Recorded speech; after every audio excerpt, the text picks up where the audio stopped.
Estamos ya con el mostrador en la clave y está Iván Weissman y volvió Mirko Macari, que ayer tuvo un día de asueto ahí, pero entreverándose con los poderes, como le gusta a él, los poderes fácticos. Oye, el verdadero, el único que tiene asueto en el mostrador es Iván Weissman, que se va a Colombia, por favor. Sí, es verdad, pero... Sí, no comparemos. Yo tuve que ir a la Universidad del Desarrollo. Me habían invitado hace mucho tiempo a una suerte de conversatorio sobre las campañas políticas, la publicidad. Y partió exponiendo ahí Raúl Mengíbar, famoso el dueño de Porta. Sí, y comentamos Marco Silva, la Andrea Moleto, editora del Clinic, y este servidor. Y bueno, o sea, corroborando que todo el mundo califica esta campaña y la publicidad política. Sí, pero bien interesante porque son fome y aburrida, ¿no? Son todos bastante distantes de la línea, llamémosla así, la línea editorial de la Universidad del Desarrollo. Todo. Andrea Moleto, tú y Marco Silva y Raúl Mengíbar. No digamos particularmente que ninguno de ellos, qué sé yo, andaba con vinchas de botecillas. Debo ser muy sincero que antes me han invitado a la Universidad del Desarrollo, ¿no? Pero lo cocho a mí también, a mí también. No, pero lo estoy diciendo como un encomio, no estoy diciendo como una crítica. Sí, por cierto, la escuela de comunicaciones, las comunicaciones en todas partes tienen otro registro. No sé si a una actividad de la escuela gobierno sería lo mismo, pero sin duda, sobre todo apelando al tema de la creatividad, porque es para toda la facultad, pero es para la gente de publicidad, básicamente, ¿no? El tema de la publicidad política. ¿Qué tanto se aprecia ahí, por ejemplo? O sea, el punto central. ¿Sí? ¿Qué tanto tiene incidencia hoy día? Una pregunta que sería interesante. ¿Qué tanto la propaganda, conocida como la conocíamos antes, o la publicidad política hoy día, te genera el impacto que normalmente uno le asigna a la publicidad política? A veces casi cosas tutelares. Es que al revés, ¿hasta qué punto la publicidad política expresa el estado de ánimo que se vive para una elección? Y Raúl partió haciendo un PowerPoint donde mostraba el fragmento de todas las franjas de los candidatos, ¿no? Que eran horribles, ¿no? Con esos jingles así como estilo reggaetonero. Que un poco el que tiene... Todo rasca, ¿no? Una cosa, una sudaca. Nada ha superado, creo, hasta el día de hoy ese Arturo Frei Bolívar, uno como usted. No, nada. Nada.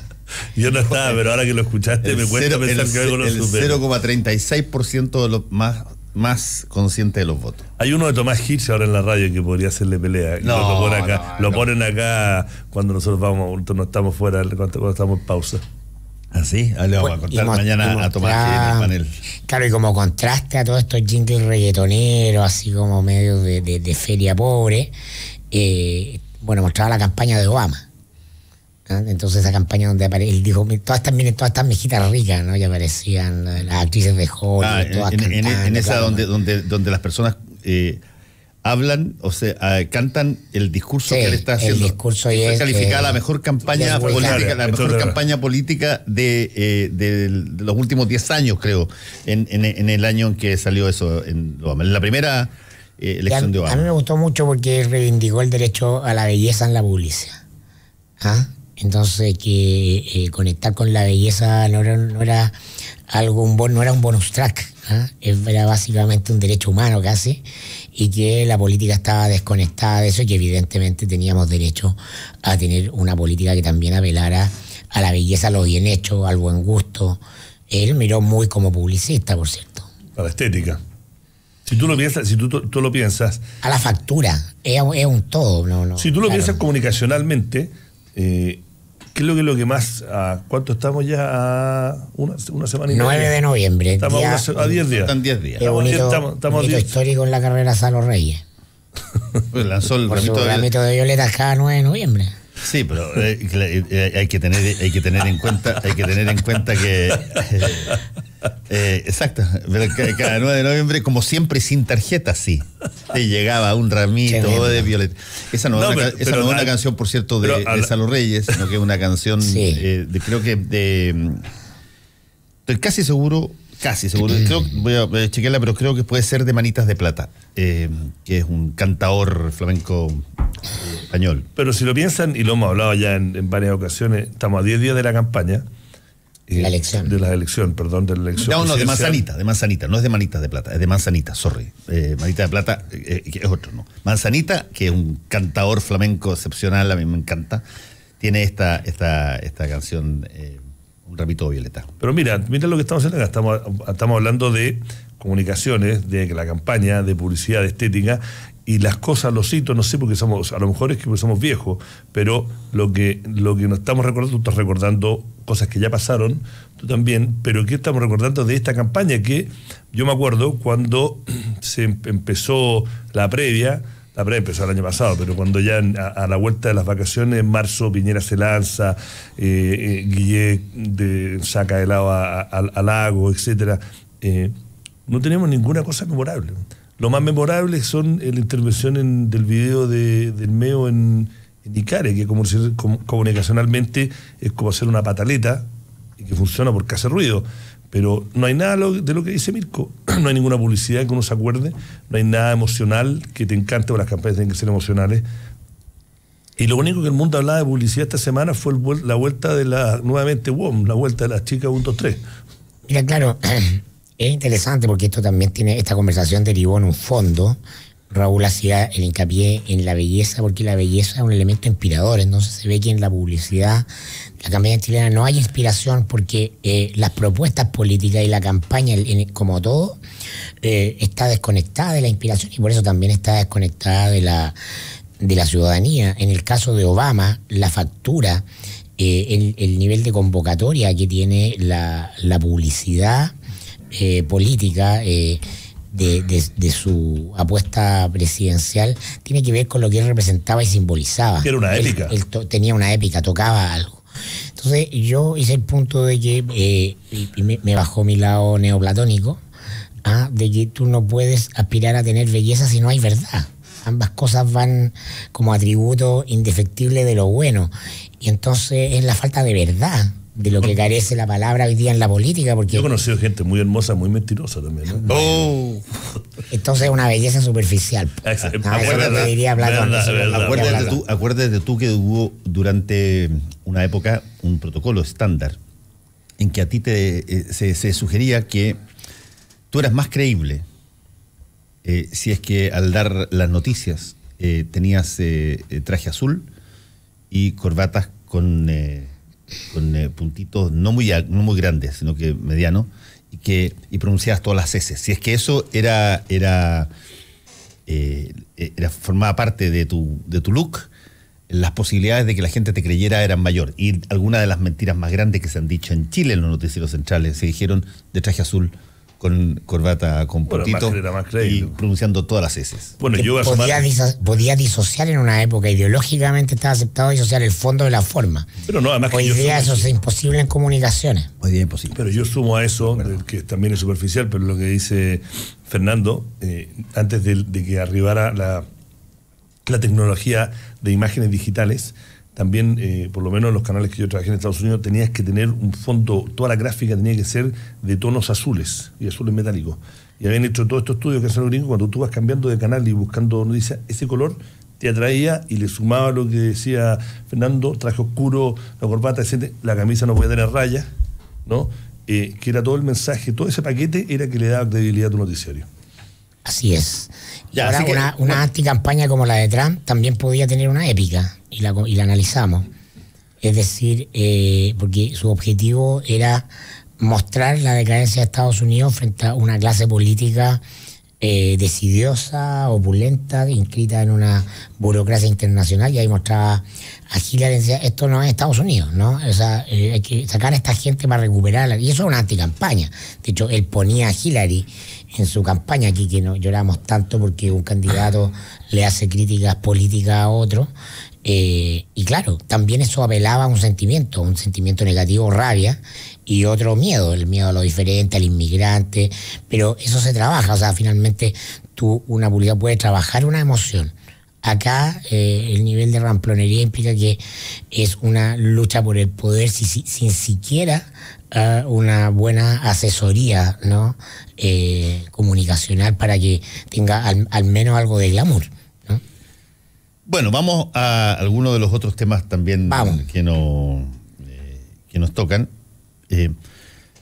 Estábamos conversando con Lorena Pizarro recién sobre esta intervención del ministro Campo, que no es primera vez que lo hace y lo ha hecho, tiene incluso cuando un ministro vocero de gobierno dice, bueno, él tiene ese estilo tan particular, tú captas inmediatamente que básicamente no saben cómo enfrentar el tema y dicen, chuta, ¿qué hay que hacer en este caso?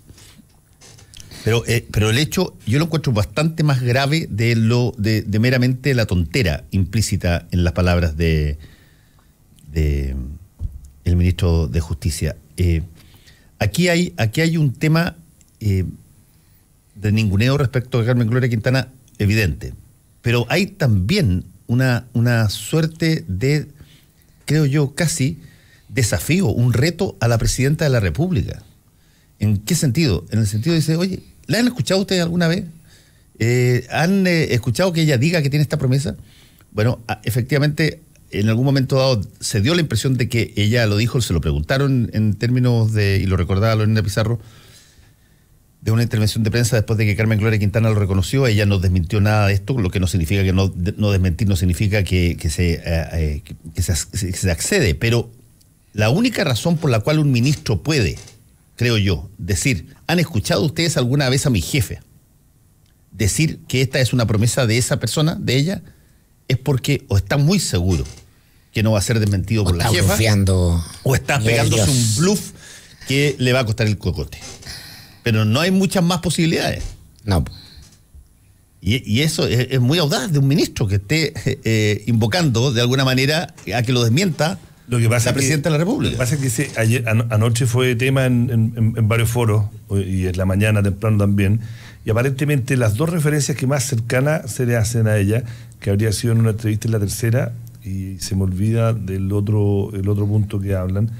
Efectivamente, si uno se pone muy tecnicista, ella nunca lo dice.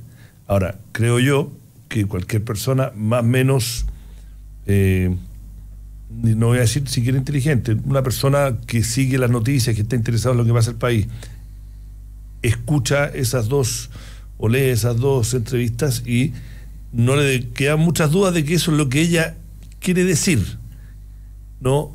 Pero claro, el ministro no, aparentemente tiene razón que técnicamente ella no lo dice. ¿No? Entonces es una pelea semántica. Además, yo no conozco al ministro, nunca lo he escuchado hablar en persona, solo lo conozco por la prensa, pero dice la gente que lo conoce más que tiene todo un estilo de así hablar, de ser como un poco medio soberbio, así como que tira irónico, no sé, no lo conozco. Pero en todo caso, yo no sé, yo soy hablando de temas de poder y temas de comunicaciones y de poder, un ministro nunca torea a su jefa. O sea, de ningún gobierno se hace eso. Salvo que esté tan seguro que no va a salir la presidenta de la República a desmentirlo. Es que dicen que él estaba defendiendo a la presidenta, no en su forma como media. Sí, claro, pero para defenderla básicamente lo que dice es, dígame alguna vez que ella ha dicho la promesa. ¿Qué defensa hay? ¿Cuál es el problema que...? Por defendiendo las críticas de que no va a ser algo que no va a cumplir una promesa. Sí, no, está bien, sí lo entiendo, pero te repito que la forma en que lo hace casi obliga a que la presidenta salga y diga, mira, efectivamente, fue una promesa mía, como yo le dije a Carmen Gloria Quintana, y lo voy a hacer, o yo no lo he dicho nunca y por lo tanto no es una promesa mía. Forzar sacar a la presidenta a la mesa es una cosa que los ministros normalmente no hacen. No, mira, a mí me gustaría ir al fondo del asunto, quizá lo que no se ve, que es lo que expresa algo de lo que hemos venido hablando todo este año y que va a ser la razón por la cual la centroizquierda va a perder el gobierno. Y es que el Ejecutivo es un verdadero cumpleaños de mono. Entonces puede salir el ministro en este momento, con este timing, no sabemos si con piso o sin piso, ¿no?, a poner un tema en la agenda que lo enfrenta al gobierno con una base, electoral no te podría decir que decisiva, pero un grupo de presión importante, ¿no? Se compra un lío gratuito, a menos que tenga como objetivo pitearse el cierre de Punta Peuco, el ministro como objetivo uno, que tampoco es descartable, porque pueden haber ministros que se meten al gabinete en este gobierno porque no había nadie más, y porque era urgente nombrar a alguien. O sea, el ministro llega ahí porque sale Javiera Blanco, y no es desconocido para la opinión pública, no es desconocido el estilo de Jaime Campos, reconocidamente un laiquista, el radical de vieja escuela, ¿no? Abogado de oficina en el centro. Abogado de oficina en el centro. Eso ya debe ser un insulto brutal. No es un insulto, eso es la descripción de un tipo de personalidad. Mira, y esto está unido con otra cosa. Ayer, Marcelo Mena, ministro de Medio Ambiente, diciendo, por eso diseñé el impuesto verde en función de emisiones de NOx. Como bien sabes, he sido un activista contra emisiones diésel siempre.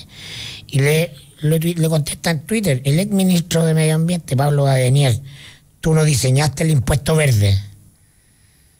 O sea, la guerra está desatada, cada uno tiene su boliche, y entonces no hay conducción, no hay liderazgo al que se someta al reto, no hay reglas tácitas de si un ministro que sale del gobierno no va a hablar contra el gobierno. El ex ministro del interior del gobierno se transforma en el principal enemigo del gobierno desde dentro y después hace campaña contra todo el proyecto del gobierno desde afuera y fuerza al oficialismo a partirse en dos. Entonces esto es parte de, no lo veamos como un hecho aislado. Ahora, uno puede preguntarse por qué, si es tan evidente el nivel de alineamiento que tiene Michelle Bachelet con la agenda del mundo de los derechos humanos, todavía no cierra Punta Peuco pese al tiempo que transcurrió. Desidia, flojera y resolución, evidentemente que está puesta en un conflicto, porque y esto no es tan comentado, pero el mundo de los derechos humanos y las personas bien informadas lo saben. Ella tiene su alma partida porque ella es parte del mundo de los derechos humanos, pero también es parte de la familia militar, ¿no? La presidenta no entra en La Moneda saludando a la Guardia Palacio, entra desfilando. Para el 19 de septiembre ya canta los viejos estandartes, ¿no? De las mejores relaciones que tiene con todo el mundo cercano es con los edecanes. Entonces, ella es parte de eso, ¿no? Nosotros, lo recuerdo, Víctor Herrero escribió una gran nota en el Mostrador hace un tiempo, donde hablaba justamente de la crítica que había desde el mundo de los derechos humanos, porque se percibía a Bachelet, ¿no? También, a veces y en ciertas circunstancias, como más parte o más cercana al mundo de la familia militar. Entonces, algo tiene que estar ocurriendo ahí con eso. No es, si la decisión fuera tan prístina, tan clara, se hubiera tomado, ¿no? No creo que sean puras cuestiones administrativas o técnicas de nos dan los tiempos para trasladar a los reos a otro. Si hubiera sido hubiera habido voluntad política absoluta, se hubiera hecho. Sí. No se hubiera zigzagueado, no tendríamos que estar en esta etapa de interpretación de lo que dijo la presidenta, donde caben interpretaciones para un lado y para el otro. Mira, yo creo que lo voy a aprovechar de la apertura que da Mirko del tema que estas dos almas de este conflicto interno de la coalición gobernante, que, a ver, no queremos ser autorreferentes, pero efectivamente el Mostrador, y quiero decir, me lo dije, Mirko, antes de que asumiera Michelle Bachelet, Mirko, tú lo dijiste en algunos foros, y el diario un poco ha representado eso, y siempre se trató de tapar, y ahora está completamente desatado a 10 días de las elecciones, y mucha gente que hacía ese tipo de comentarios está completamente, ya se sacaron cualquier tipo de careta, y no hay conducción, entonces todos dicen lo que quieren. Ayer, en estos seminarios que tanto le encantan a Mirko, no sé si puede ser alguno, había muchos sin corbatas, así. Que vino el economista jefe de América Latina, el Fondo Monetario, pero ahí aprovechó de Gregorio, que él estaba como con dos almas, o sea, su alma todos saben cuál es, pero él fue parte del programa de Bachelet antes de que asumiera. Los primeros 2 años no mantuvo silencio y el último año y medio ha salido soterradamente a hacer sus críticas. Ayer también estaba Sebastián Claro, el vicepresidente del Banco Central, y se desató lo que hoy todos los diarios llevan, que no unas críticas bastante fuertes de Gregorio al gobierno. Él ahora está asesorando a Goich, ¿no? Diciendo que eran reformas necesarias, pero que fueron muy mal hechas, que no hubo diálogo, y que la verdad que estaba bueno que para él encontraba que era algo positivo, que finalmente todos se sacaran el disfraz dentro de la gente de la nueva mayoría. Y efectivamente hay dos almas, y esas dos almas ya no pueden convivir. Y que después de estas elecciones, algo que ya es evidente, se va a transformar, que las dos almas no pueden convivir, que él no ve ningún liderazgo que las pueda aunar, y no quieren convivir. El último liderazgo capaz de aunarlo era Bachelet, y su liderazgo explotó por los 1000 pedazos por el caso Cabal. Y él dice que no ve ninguna que va a haber un periodo en las penumbras de la centroizquierda, hasta que no salga un liderazgo que pueda convocar ese espectro bastante amplio. De hecho, recomiendo la nota hoy día de la Marcela, que habla de el momento del lago, y enuncia algo que ya había esbozado el propio Ricardo Lagos Weber, que es su intención de ser el heredero de Lagos Escobar, tomar la posta, algo que al parecer estaría más o menos conversado en la interna familiar. Yo déjame acá decir algo, no me gusta decir opiniones tajantes. Puede no resultar, pero bueno, lo interesante en política es que hay intenciones. Yo quiero retomar. Los actores se mueven con intenciones. Mira, es como yo, no tanto, pero una exageración, pero para hacer mi punto con la vehemencia, que creo que la posibilidad de que eso sea algo exitoso es como si yo acá dijera que yo quiero tomar la posta de Brad Pitt. No, mucha ganas. No, Brad no tiene ni una chance. O ayunar una semana. Claro. O que yo vaya a un asado y me dicen, Iván, ¿cómo se portó? Se comió una ensaladita y tomó agua. No, difícil. Imposible. Es inverosímil. Imposible. Bueno, pero en todo caso, hay un punto, y creo que es interesante, eso lo podemos conversar si quieren en la segunda media hora, poco. Hay un punto con no solamente los líderes, pero la concepción del liderazgo. ¿Qué es el liderazgo hoy día? Bueno, esa es la gran pregunta de la política chilena, porque lo estamos hablemos de eso. Ausencia de liderazgo. Porque hay gente que dice, mira, liderazgo es el que golpea la mesa, habla fuerte y grita.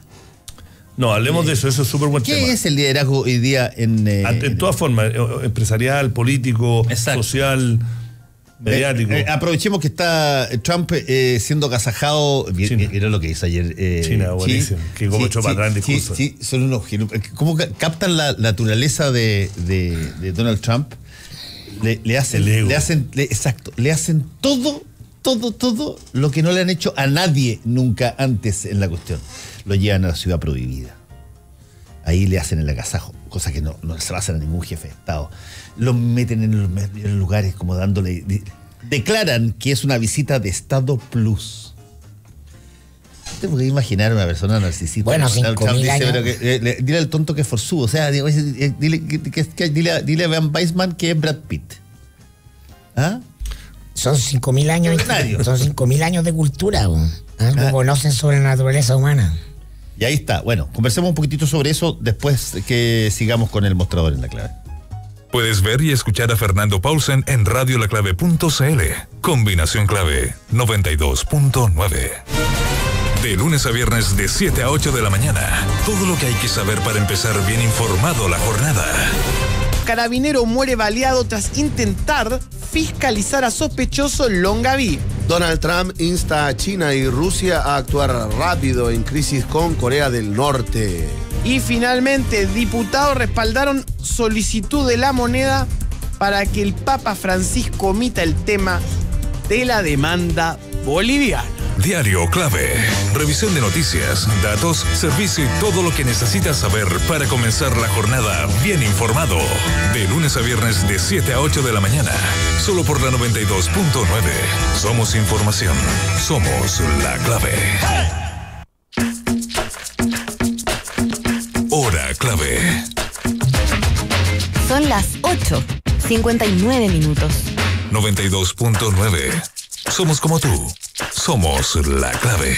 Hola, soy Fernando Atria, profesor de la Universidad de Chile y candidato a diputado por Las Condes, La Reina, Peñalolén, Vitacura y Lo Barnechea. Al principio nos decían que nadie de izquierda podía ganar en estas comunas. pero al recorrerlas he visto que somos muchos los que buscamos un Chile más humano y solidario, donde las oportunidades no dependan del bolsillo y los derechos no sean un privilegio. Este va a ser un triunfo histórico. Con tu voto podremos construir un Chile pensando en todas y todos. En Las Condes, La Reina, Vitacura, Peñalolén y Lo Barnechea. Vota N72. Fernando Atria, diputado. Sofía abrió un negocio, una peluquería. Hola, adelante. Y ella sabe lo importante que es estar 100% en línea con el estilo, 100% en línea con sus clientes y 100% en línea con su negocio. Por eso Sofía se hizo cliente de Transbank 100% en línea. Entra tú también en transbank.cl e incorpórate y podrás vender desde 48 horas con Visa, Mastercard, Magna, American Express, Diners Club o Red Compra. 48 horas hábiles según sistema de agendamiento para instalaciones. Para hacer un buen negocio, necesita ser un gran anfitrión. Para organizar un seminario productivo, debe elegir el lugar correcto. Visite Hotel Los Nogales y compruebe que superaremos sus expectativas. 5 salones de hasta 300 personas con equipos audiovisuales, estacionamiento y Wi-Fi de alta calidad. Cotice en hotelnogales.cl o al 223-356958. A 2 cuadras del Metro Estación Los Leones. Hotel Nogales, Los Nogales 741 Providencia. Si tú eres de las que se preocupa de dar lo mejor a tu familia, la que da su receta por Facebook, la que da sin esperar nada a cambio, la que da ideas para el fin de semana, la que da consejos por WhatsApp, la que da orden y malcría, la que da permiso, la que da su hombro, la que da amor... Entonces, dale Manantial a tu familia, porque darles agua purificada les hace bien. Manantial no contiene cloro, es libre de sodio y es 100% pura. En Manantial despachamos gratis toda la pureza y frescura que merece tu familia. Contáctanos al 600-427-2200 o solicítalo en manantial.com. Manantial es vida.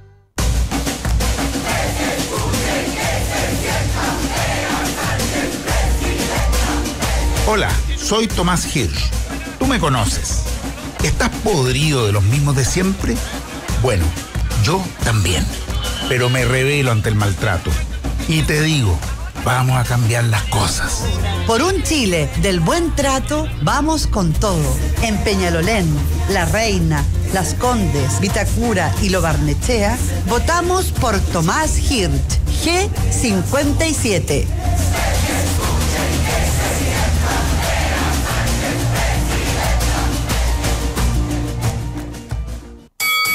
Vótale, Sandri. Amor, te hice un sanguchito y llévate la frazada que va a estar helado hoy día. ¿Por qué tenemos que hacer una fila toda la noche para matricular a nuestro hijo? Guatón, vamos a votar por Jorge Alessandri, diputado, porque él se comprometió a terminar con las tómbolas y que el mérito vuelva a ser lo más importante para la educación de nuestros niños. Claro, la educación no es un juego de azar, es el futuro de nuestro país. Con los niños no se juega. Ñuñoa, Providencia, Santiago, Macul, San Joaquín y La Granja. Vota P89. Atento. Ya está de vuelta tu programa de actualidad y debate más entretenido. Tu opinión nos importa, así es que toma tu lugar en el panel, en @Radio La Clave y comenta. Es tu combinación clave. Seguimos con el mostrador en La Clave, Iván Weissman y Mirko Macari. Estamos con esta idea de conversar un poquitito sobre qué consiste el liderazgo, porque no cabe la menor duda que eso ha mutado muchísimo desde aquellos líderes que uno decía, indudablemente, aquí tenemos un primus inter pares absoluto, qué sé yo, los Gandhi, los De Gaulle, los Churchill, los Mandela, qué sé yo, los grandes figuras tutelares de la historia, los Perón en su época, en fin.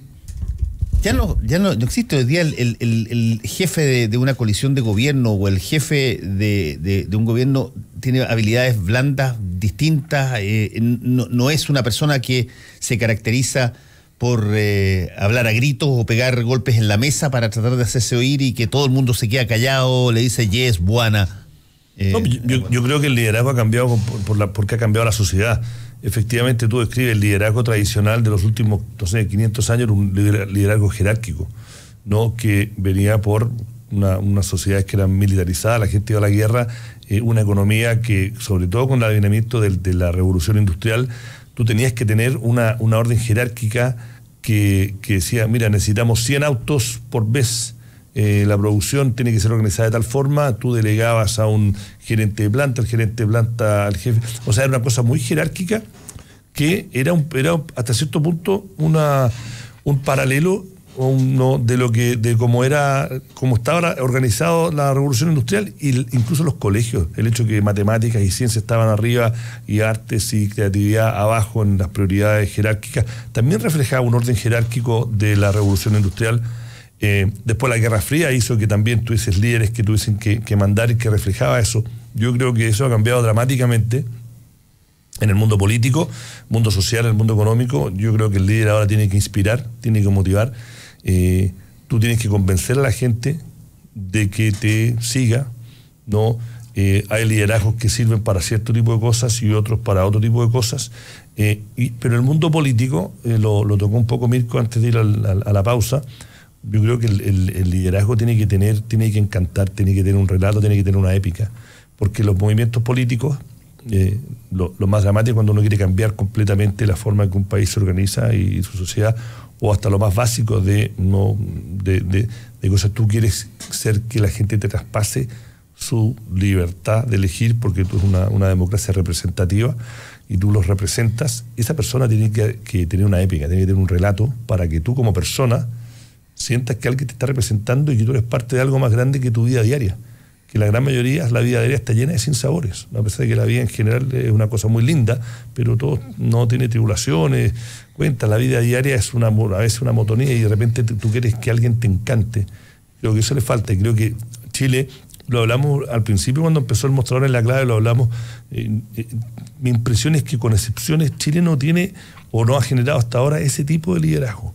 No es una sociedad, no es un país como, y nuevamente me refiero, como Estados Unidos, que puede aparecer un candidato que hace 2 años no lo conocía a nadie, y ese candidato, porque hizo algo en su ciudad o fue alcalde, lo invitan a hablar en una convención, da un discurso o 2 discursos que realmente encanta, lo suman a lo que ha hecho, sus logros, y de repente en 2 años se convierte en presidente de Estados Unidos. Acá eso no existe. Acá te hacen pagar, es toda una tradición, te hacen como que pagar el piso por años, y después como que el liderazgo te lo pasan como por herencia, ¿no? Creo que no generamos. A lo mejor hay generaciones nuevas de la economía B que vienen con otro tipo de encantamiento. Obviamente las generaciones nuevas, los millennials, se motivan y se inspiran por otras cosas, no se inspiran por las cosas tradicionales, y de ahí van a surgir, creo que, liderazgo. Pero de la generación de ahora, ¿por qué cuesta tanto? ¿Por qué lo más probable es que la presidenta Michelle Bachelet le devuelva la banda presidencial a Sebastián Piñera? Pues no han salido nuevos liderazgos. Y yo creo que una cosa un poco de, no sé, yo creo que un poco de la personalidad del carácter nuestro, ¿no? Que es una cosa que somos un poquito más respetuosos, no somos tan irreverentes y somos más respetuosos de las tradiciones. Y los que tratan de romperlas no son mirados con escepticismo. Sí, yo creo que Michelle Bachelet es un muy buen ejemplo para analizar esta revolución de paradigmas que está ocurriendo aquí y ahora en muchas partes del mundo, y que no ha terminado de cuajar, ¿no? Y por eso en muchos sentidos nos sentimos en una crisis de sentido, de norte, de roles orientadores. Ella, como figura, ¿no?, que logra inéditamente 2 veces ganar la presidencia, tiene dentro de sí componentes que se demandan a los nuevos liderazgos. Yo creo que la palabra clave en relación a lo que comentaba Iván es el cambio de este mundo organizado verticalmente a un mundo que se empieza a plantear de manera horizontal, con una demanda de igualdad, no tanto material, sino que simbólica, ¿no? Y que rehuye a los privilegios. Cuando la gente elige a Bachelet, no solamente está su simpatía, su frescura, todas esas cosas blandas que hemos analizado muchas veces, sino que también que ella puede ser una de nosotras, de nosotros, como se lo plantea el chileno medio. Que era exactamente lo contrario de cómo de alguna manera era el liderazgo anterior. Del siglo XX, claro, y el contraste exacto es el de Lagos, ¿no? El que está instalado arriba, el que habla fuerte, el padre. Algunos van en esta clave freudiana, ¿no?, del padre a la madre, y puede haber algo de eso, yo creo en eso, como un elemento dentro de otros más. Pero ella, una parte de ella, sino su éxito electoral, que no es menor, todo el periodo en el que la ciudadanía estuvo encantada con ella, tenía que ver con que todo lo que ocurría en Chile, todo lo malo que ocurría, era parte de una clase política que venía desvalorizándose a los ojos de la opinión pública cada vez más lenta pero sostenidamente, permanentemente, y ella estaba al margen de eso, ¿no? Bachelet es reelecta porque pese a que su primer gobierno no es ninguna maravilla en ningún sentido, y hay muchos problemas como la revolución pingüina y otros, la gente se para. Esta descomposición que ya se iniciaba en la política, empezaron los discos, ¿te acuerdas tú? Marco Enrique construyó su carrera como diputado durante esa administración, empezaron el discolaje, y la aislaba y decía, bueno, sí, en realidad esto no está tan bien, pero esto es culpa de los políticos, no de ella, porque ella ha tratado de hacer lo mejor posible, pero no puede.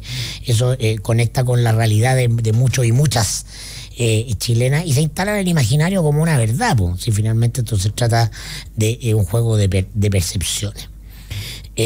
Sin embargo, ella, su otro lado, ¿no? Y ahí está la dicotomía interesante, ella viene de la política tradicional, de la política de los partidos, de la Guerra Fría y del siglo XX, carga sus dolores y sus traumas, tiene una relación de amor-odio con la política, y finalmente entonces a la hora de ejercer el liderazgo propiamente político, para complementarlo con este otro carisma, con esta imagen simbólica que la conecta con el amor de la plebe, del vulgo, ahí ella viene con un déficit importante. Y no me refiero a una capacidad intelectual descollante, ni que sepa hablar varios idiomas o tenga un PhD como lo ha puesto el ministro Fernández, ¿no? Que en algún minuto dijo los candidatos a ser Lago y Piñera porque son los únicos que tienen PhD en economía.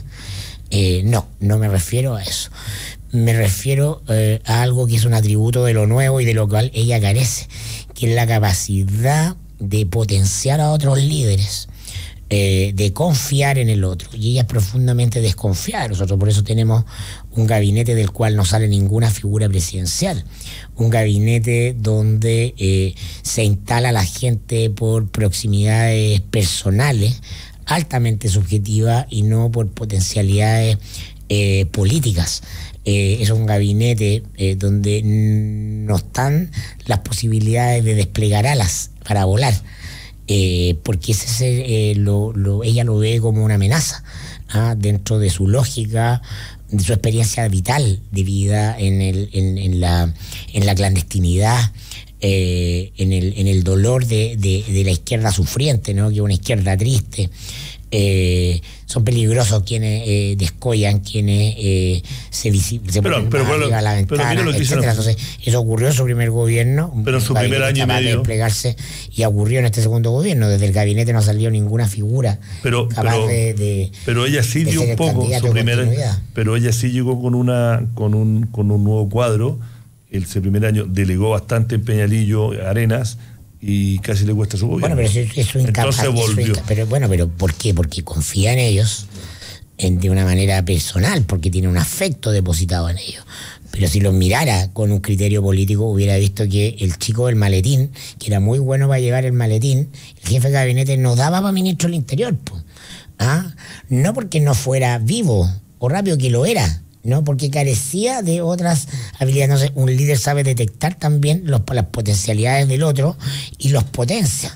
Es saber ver lo que hay en el otro. No es simplemente en quien me tinca porque me cae bien. Pero mira, para sumar un poco a tu argumento, ¿qué pasó con la irrupción del Frente Amplio cuando apareció? ¿Por qué, a mi forma de ver, la irrupción del Frente Amplio, o veámoslo previo, el movimiento estudiantil con el liderazgo de Camila Vallejos y Giorgio Jackson, a diferencia de cuando los reemplazó Boris y las otras generaciones o los otros actores que han liderado, incluyendo a Mayol, ellos tenían una épica, y esa épica también era positiva, no iban a Tolerancia Cero, iban a diferentes programas, y a pesar de que apuntaban con el dedo una cosa que a ellos les parecía tremendamente injusto, y lograron aglomerar a movimientos sociales con otros temas que están están siendo debatidos y dialogados en la sociedad.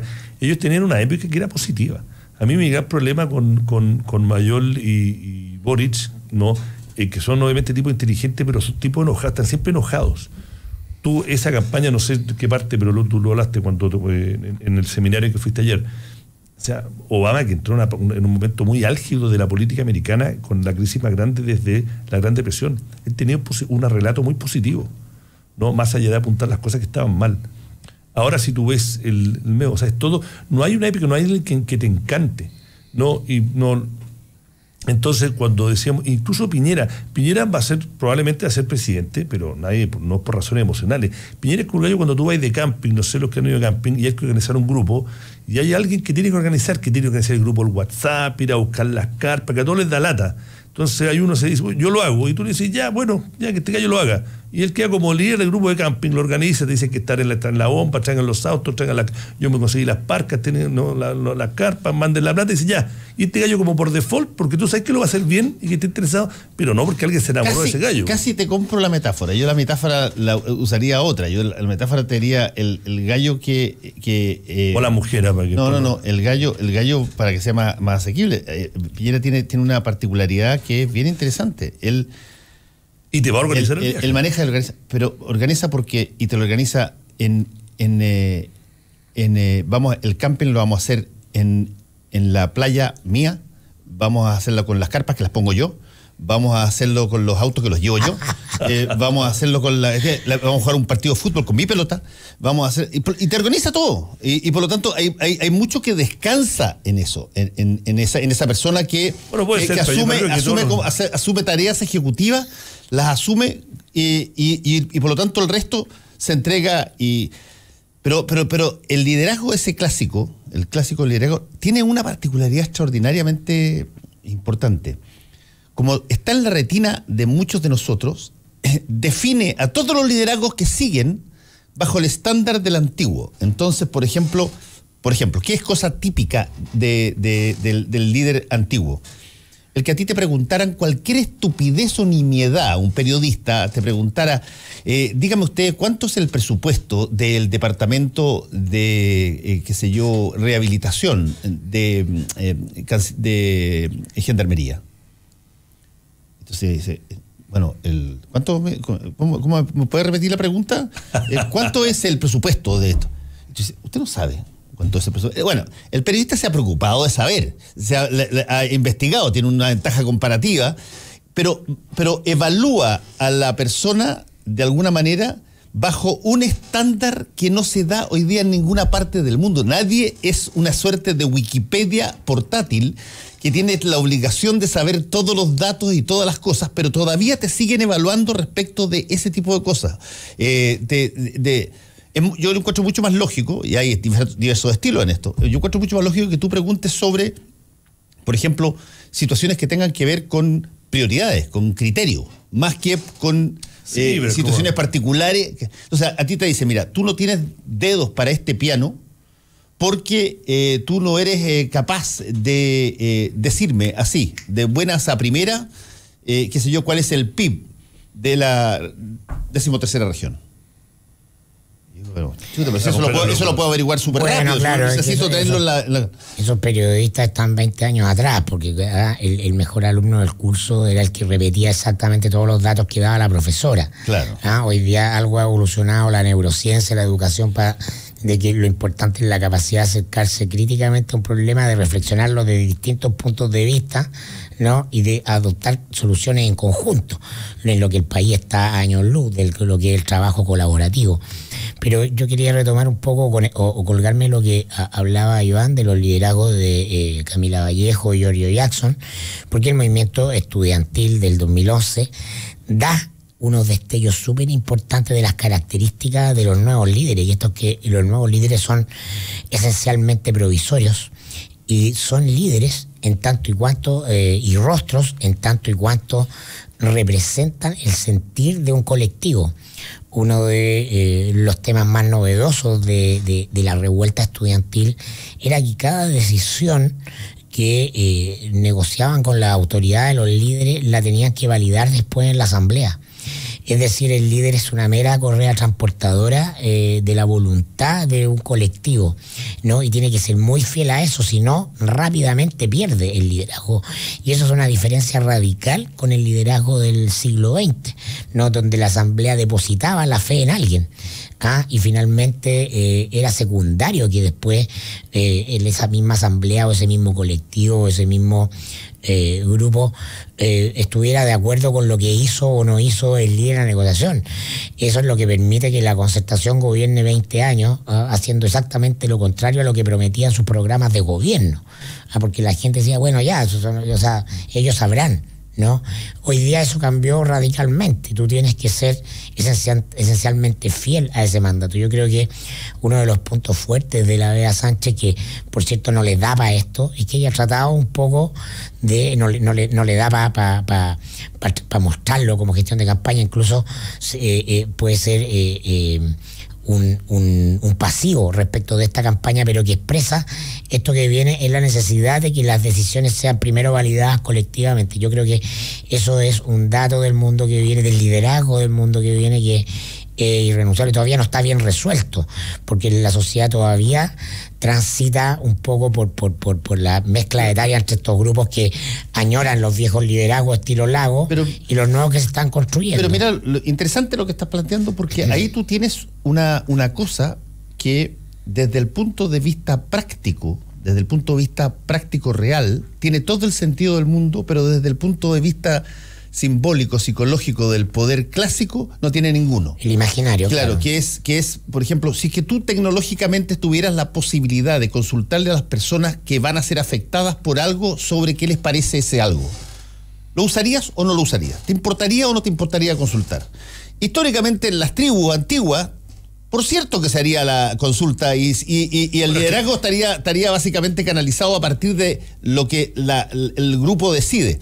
Pero cuando se hizo la democracia representativa, se hizo porque en gran medida tú no podías consultar a todo el mundo, tenías ganas. Por eso la democracia representativa está en crisis. Y claro, y por lo tanto tú tenías que escoger a un grupo muy pequeño de tipos que decidían por otro. Que eran los ilustrados que venían a la época. Que eran los ilustrados. Y antes los griegos se llamaban Pero si es que si tú pudieras tener asequiblemente la posibilidad de hacer consultas periódicas respecto de cosas que son atingentes a ti y que te importan y que tú tienes una decisión, ¿cuál es la razón por la cual tú dirías, no, prefiero, ¿sabes qué?, que seguir decidiendo yo, solo? No, pero por ejemplo, con mi grupo. Pero es que ahí yo me salgo de la carretera. Estoy de acuerdo en el principio, pero en la práctica hay cosas que son muy técnicas. O sea, hablemos de porque a ver, Suiza, que es el país que más lo usa, tiene varios parámetros de en qué temas se hace estos referéndum y qué temas los deciden los representantes, ¿no? Pero hay temas, yo como ciudadano, por ejemplo, ¿no? Y a pesar de que soy un ciudadano interesado, mi profesión me lo obliga, pero yo elegí este oficio, lo quiero, ¿no? Pero, por ejemplo, ¿por qué a mí no me interesaría saber tanto detalle, por ejemplo, de la política agrícola que vamos a implantar en la 8ª región?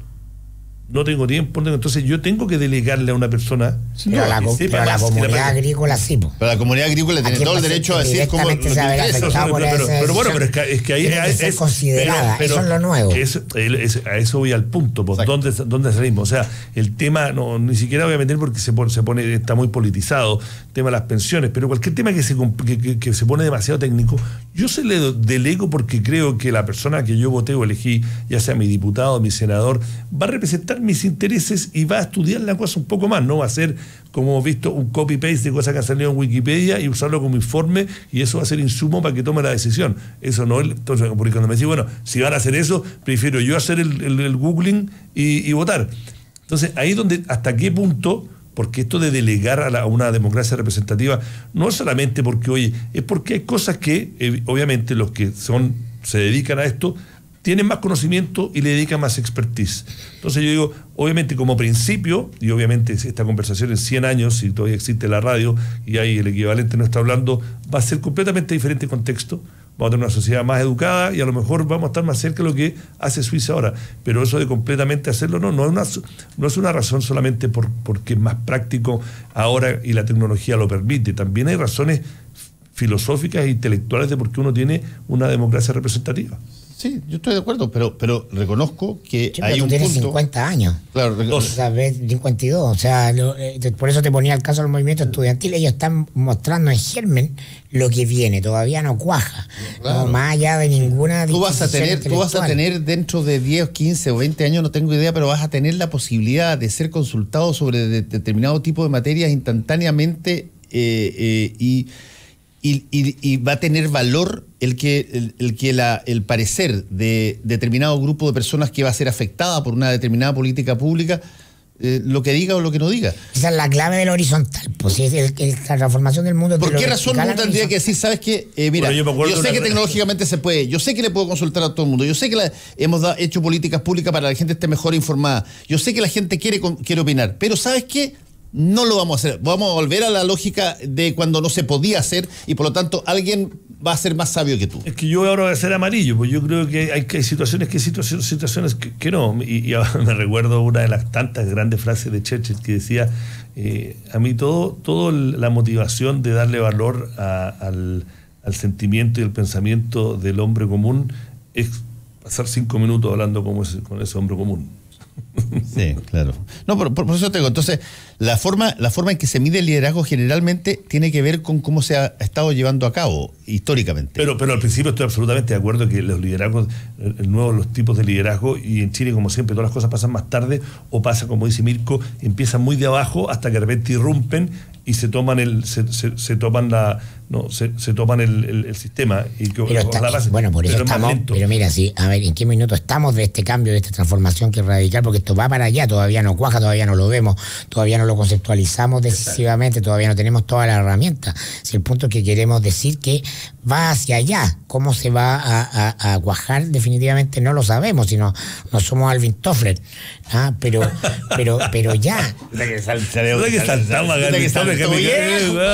Claro, la futurología, pero no, si esto no está muy bien. Pero que el país vaya de Bachelet a Piñera, de nuevo a Bachelet y de nuevo Piñera, te habla de algo, ¿no? Yo creo que esta es una etapa de tránsito de liderazgo no cuajado. No creo que ni Bachelet ni Piñera sean líderes completos de los nuevos. ¿Sabes cuál es? Piñera es un gestor, Piñera es un gerente. Su gobierno primer gobierno falló por razones políticas. El segundo gobierno de Bachelet, que el país no está en ningún desastre, ni por de la misma nada, es políticamente un desastre, es mal gestionado políticamente, porque ahí no hay sintonía fina. Estoy de acuerdo 100%. Y la clave para analizar lo que probablemente va a ser el gobierno de Piñera y si su liderazgo realmente ha cambiado en algo o no, no es el plusvalor que le da Chadwick en términos de sentido político tradicional que es necesario, sino si él deja de ser hacer el micromanagement que tan bien describió Genaro Arriagada, porque Sebastián Piñera es un hombre involucrado en todas las decisiones del gobierno. Él revisa la planilla Excel de gasto de todo, ¿no? Mira, yo quiero, y escucho la música. Muy probablemente, si Piñera quiere ser alguien diferente a quien fue, va a tener que dejar de hacer eso. Yo lo veo profundamente difícil, pero no, es como el escorpión, uno no cambia esa es la muestra esencial de que él no es un líder, porque no delega, porque no entrega, porque al final del día no hay otro que define por sí. Está bien, pero déjame acá defenderlo un poco, porque si efectivamente... Que no estoy atacando. No, está bien, pero defender su tipo... Está bien. Si efectivamente, como toda Punta Cana, no... dentro uno tiene que medirlo por la vara del país, la sociedad. Hay gente que dice se va a convertir en el líder histórico de la derecha en Chile, que tuvo 2 veces el gobierno, pero ganó 2 elecciones, que nunca lo había podido hacer. Bueno, esa es otra forma de ¿cuál es la segunda elección que ganó? Si es que gana esta, vos. Bueno, pero esperemos que gane la elección antes de darlo de ganador. Pero no es menor en un país como la historia de Chile, es como ningunear algo. Es la política que me interesa. Bueno, entonces por eso estoy tratando de circunscribir pero es que también estamos hablando acá de liderazgo, las diferentes formas, yo estoy de acuerdo en lo que hemos hablado acá, creo que concordamos, pero tampoco se puede decir hay también que darle un mérito a ese tipo de liderazgo en el contexto político, porque es el mismo político. La eficacia electoral te da liderazgo. Lo único que habla de que las cosas en un determinado país están entrampadas en materia de renovación es cuando tú tienes 4 presidentes que son 2 personas. 4 periodos. Si es que gana Piñera la próxima, ni siquiera si gana, porque podría perder. y quién sabe lo que va a pasar. Pero que tú tengas a las mismas 4 personas que se presentan con chances de ganar en las 4 últimas elecciones, tú dices, a ver, pero espérate. No, estoy de acuerdo en eso. Aquí hay un poquitito de empobrecimiento en materia de... Y es un problema del país, porque el país lo elige. Claro, por supuesto. No, tú me preguntas si el país está bien, no. Pero lo último con la música, hablando de este tipo de liderazgo. Lean, el año pasado fue traducido, ha salido en muchos medios. Es una entrevista que hace, que le hicieron un columnista del New York Times, le hizo al gerente de recursos humanos de Google, que habla de todo lo que hemos hablado acá. Y que causó... Exacto. ¿no? Pero él habla de eso y dice, ¿por qué no ellos ya no contratan a los mejores alumnos? Obviamente contratamos gente de buenas universidades, pero no contratamos a los mejores alumnos, porque los mejores alumnos no están acostumbrados al fracaso. Y cuando finalmente vas a fracasar, porque la vida te lo enseña, tú no le echas la culpa a cosas que tú podrías haber hecho mal. Tú estás acostumbrado a que todo lo que tú haces te va bien y cuando algo fracasa, le das la culpa a otro. Entonces no nos gusta ese tipo de liderazgo, no funciona acá. Es el problema del narcisismo dentro de el liderazgo clásico, de que tú tienes a personas que están todo el tiempo ensimismados y cuando tienen que enfrentar fracaso, buscan culpable. Mira, yo les recomiendo a los que les interese este tema, googleen, no falta es una entrevista que le hizo Thomas Friedman, que es un columnista del New York Times, que fue muy difundida al gerente de recursos humanos de Google. Y es muy larga y que él explica cómo eligen y por qué eligen a la gente como la eligen. ¿Está en español o no? Sí, no, está en español. Está en...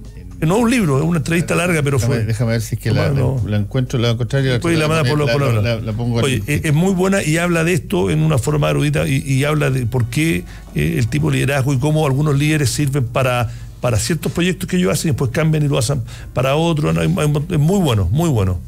Nos damos cuenta con lo atrasados que estamos. De muchas cosas. Pero viste que tenemos chance, no tenemos que ser los primeros de la clase. Yo no lo era nunca. Por eso te digo. Oye, hablando de primero, me dijo en la entrevista Hochman, me dijo que todavía ha sido un alumno muy interesante en su clase, ¿no? Muy rupturista, me dijo. Sí, gran profesor de Daniel Hochman, que hacía... Fuiste alumno de él en Harvard, me dijo. En Harvard, sí. Daniel hacía un curso que es muy entretenido, que hoy día estaba ya muy estirado, pero que estaba empezando muy fuerte ahí, que es Behavioral Economics, economía de la conducta. Claro, pues yo lo entrevisté a raíz del premio Nobel. Comportamiento, que es muy entretenido, claro. Y él es gran profesor, y muy entretenido, claro, y teníamos unas discusiones. Dijo que eras amoral, así me dijo, era amoral. Porque dijo, no quiero decir que era inmoral, pero era amoral. ¿Alguien te descubrió finalmente? No. Daniel va a tener que responder por eso. Bueno, gracias a Iván Weissman y a Mirko Macari, que les vaya bien. Chao, Fernando. Actualidad con ojo crítico, información desde distintos puntos de vista y discusión bien informada. Fue El Mostrador en la Clave, con el equipo del Mostrador y Combinación Clave. Historias interesantes. Inconfundible estilo. Pensar es una actividad fundamental. Pensar también es entender. Pensar nos permite tomar mejores decisiones. Nos hace